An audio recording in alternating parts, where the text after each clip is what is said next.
네, 여러분 안녕하세요. 보았습니다. 오늘은 훅의 끝, 스케줄러의 시작이라는 제목의 영상을 들고 왔습니다. 여러분이 제목에서 짐작하셨다시피 이 영상은 훅이 이제 끝이 나고 스케줄러 시작하기에 앞서서 잠깐 매듭을 짓고자 하는 영상이에요. 그래서 지난 우리가 쭉 살펴봤던 훅에 대한 내용들이 어떤 것들이 있었는지 돌아보고 앞으로 우리가 이어서 배워나가야 할 스케줄러 그리고 리컨실러까지 큰 방향에 대해서 함께 조망해보는 그런 영상입니다. 우리가 지난 시간까지 살펴봤던 훅에 대해서 어떤 내용이 있었냐면요. 항상 도움받고 있는 리액트 토바보기 시리즈죠. 여기 훅의 첫 번째 이 시리즈 포스팅을 보면 포스트별로 큰 이 리액트를 쭉 살펴보는 과정에서 이 인덱싱을 해 두셨어요. 주제별로. 그래서 우리가 살펴본 것은 결국 훅을 통해서 컴포넌트 상태를 업데이트를 하는 과정에 대해서 코드를 한 줄 한 줄 뜯어보면서 살펴본 거예요. 그래서 자세히 보면 어떤 내용들이 있었냐면 훅 구현체를 찾아갔어요. 이게 이제 shared 패키지가 나왔었고요. 그리고 리컨실러 패키지도 나왔었고 이런 패키지들을 따라 가 보면서 어디에 훅 구현체가 있는지, 훅을 구현하는 그 코드들이 어디 패키지에 있는지를 찾아갔었죠. 그리고 나서 그 구현체를 찾아서 그 구현체를 뜯어보면서 훅이 어떻게 생성되는지 컴포넌트가 마운트 되는 시점에서 당연히 마운트 될 때겠죠. 첫 생성이니까. 그래서 그 훅을 생성하는 과정에 대해서 살펴봤어요. 그리고 나서 우리가 살펴본 게 훅이 이제 어떻게 상태를 변경하고 이게 업데이트죠. 상태를 업데이트하고 컴포넌트를 리렌더링 시키는가 그 시키는 과정에 대해서 같이 살펴봤어요.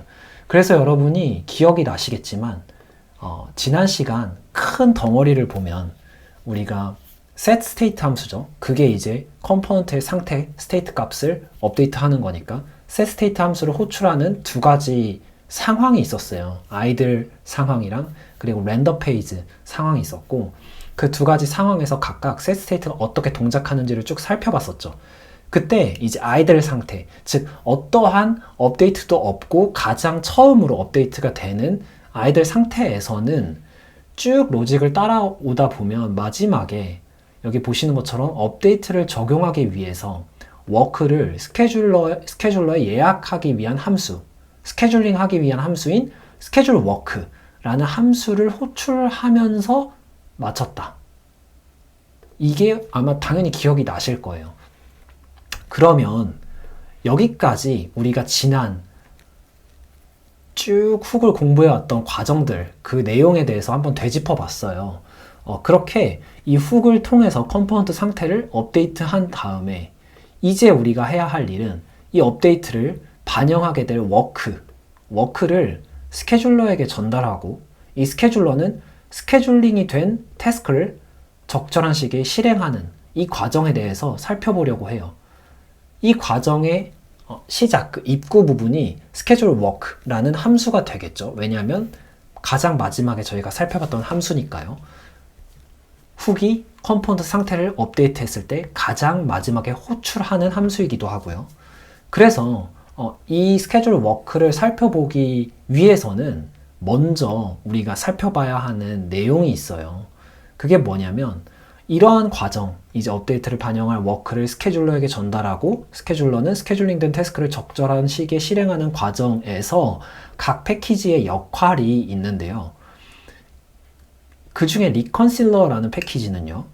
비동기 호출이 필요한 이 워크의 실행 제어권, 언제 실행할지에 대한 내용을 스케줄러에게 위임을 하는 거예요. 즉 워크는 스케줄러가 알아서 적절한 때에 실행해라 하고 리컨실러는 전혀 워크 실행을 하지 않는 거죠. 워크 실행에 대한 코드도 당연히 없겠죠. 그러면 스케줄러는 당연히 이 워크 실행에 대한 코드가 있을 텐데 그 실행의 조건을 어떻게 판단하는지 어떤 조건이 있는지 그것은 브라우저의 상태나 혹은 그 외에 다양한 조건들이 있어요. 자세하게는 아래에서 한 번 더 설명드리겠지만 이런 것들을 통해서 워크를 실행할 적절한 시기를 판단을 하고 실행을 하는 그런 역할을 담당해요. 리컨실러와 스케줄러 각각의 역할이 다른 거죠. 여기까지 오셨으면 조금 더 자세히 살펴보면요. 리컨실러는 이제 VDOM에 대해서 말 그대로 리컨실리에이션, 재조정이죠. 이 리컨실리에이션 작업 전에 설정해야 하는 부분들이 있어요. 그래서 그런 부분들을 처리하는 역할을 리컨실러가 할 거고요. 스케줄러는요. 스케줄링된 태스크에 이 우선순위를 반영을 해야 해요.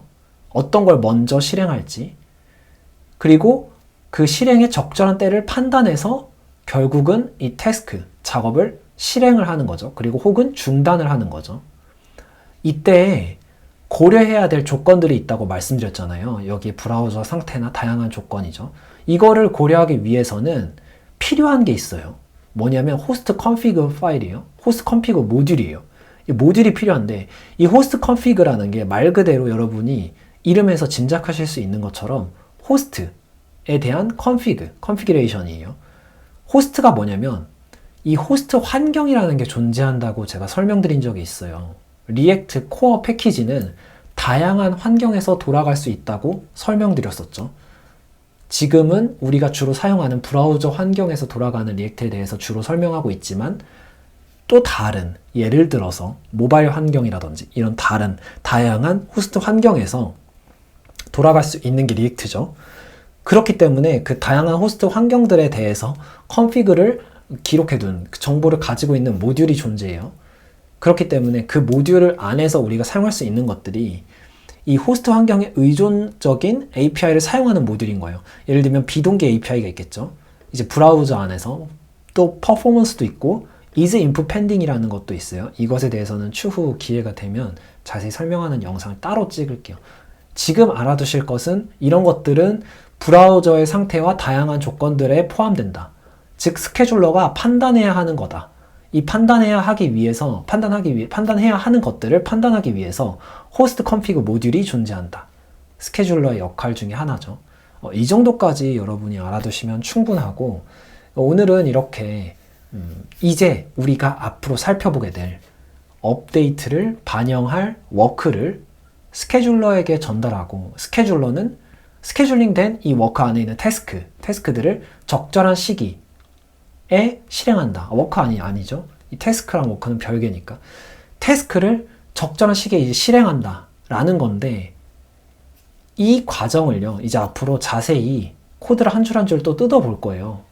그 과정이 아마 우리가 이미 지나온 훅을 통해 컴포넌트 상태를 업데이트한 후, 이것을 자세히 살펴본 과정과 비슷할 거예요. 그렇게 될 거고요. 그것의 초입으로서, 그것의 입구로서 가장 먼저는 스케줄 워크 함수가 어떤 일을 하는지를 알아봐야 하는데요. 코드를 한 줄 한 줄 뜯어보아야 하는데 바로 그 직전에 우리가 하나 먼저 해야 할 일이 있어요. 여기 위에서 짐작하셨다시피 리컨실러가 이 스케줄 워크라는 함수가 호출이 돼서 실행되기 전에 먼저 해야 할 일이 있어요. 리컨실러가 해야 할 일이 어떤 것이 있는지에 대해서 바로 다음 시간에 살펴보려고 합니다. 오늘은 여기까지이고요. 오늘 중간 점검, 매듭을 짓는 영상이었죠. 훅의 끝, 스케줄러의 시작. 여러분 잘 따라주셔서 감사합니다. 그리고 오늘도 시청해주셔서 감사합니다. 그럼 안녕.